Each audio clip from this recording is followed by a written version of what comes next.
రాజకీయాల గురించి ప్రస్తావించడం అనేది చాలా సంవత్సరాల తర్వాత మళ్ళీ ఇదిగో ఇప్పుడే జరుగుతుంది. దానికి ప్రధానమైన కారణం తమ్ముడు పవన్ కళ్యాణ్, అలాగే చంద్రబాబు నాయుడు గారు తెలుగుదేశం నుంచి, బీజేపీ నాయకత్వం వీళ్ళందరికీ ఒక కూటమిగా ఏర్పడ్డారు. అది చాలా సంతోషం, మంచి పరిణామం.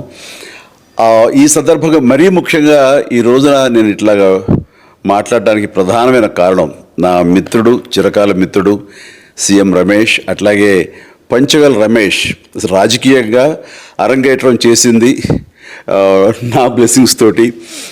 అది తను.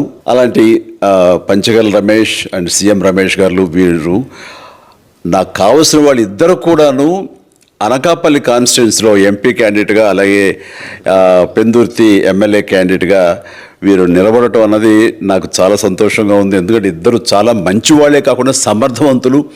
ఇలాంటి వాళ్ళు అలాంటి కాన్స్టిట్యున్సీకి, దాని అభివృద్ధికి ఎంతగానో దోహదపడతారు అనే నమ్మకం నాకు చాలా ప్రగాఢంగా ఉంది.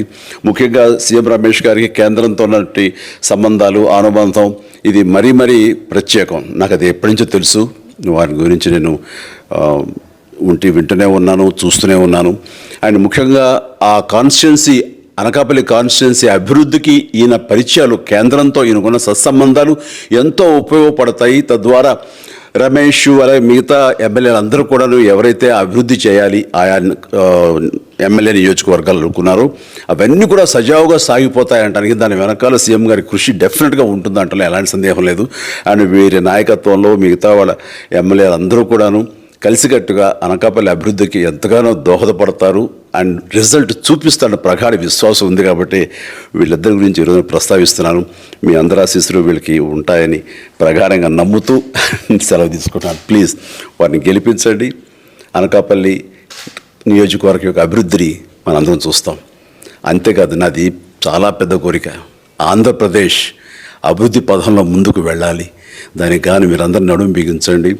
మీరందరూ కూడాను ఇలాంటి వారికి ఓటు వేసి మీరు గెలిపించి అన్ని రకాలుగాను మీ యొక్క ఆశీస్సులు వీళ్ళకు ఉన్నాయి అన్న భావాన్ని మా అందరికీ, ఆ నమ్మకాన్ని మాకు కలిగించండి. జై హింద్.